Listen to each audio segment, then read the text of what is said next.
Das Leaderboard im Tented Village heute, am letzten Tag von der UBS.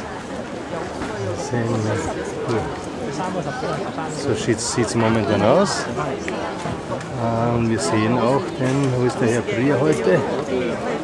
Wo ist der Larry Prier? Der Simon Yates.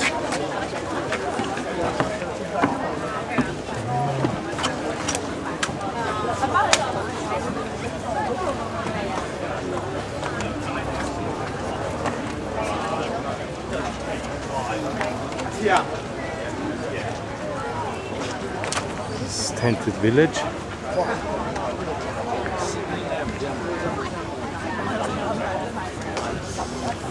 Da ist nämlich ein großer Fernseher hier, der aufgestellt ist.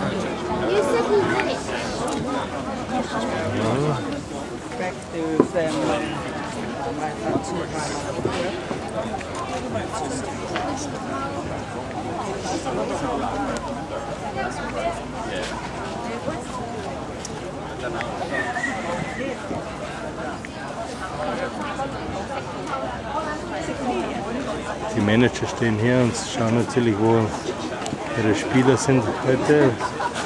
Manager von McIlroy, Ian Garbett, Ex-Spieler.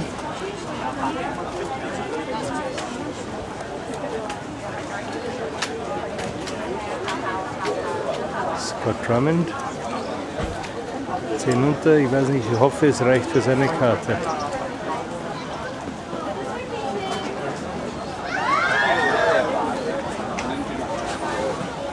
Hier stehen die Spieler dann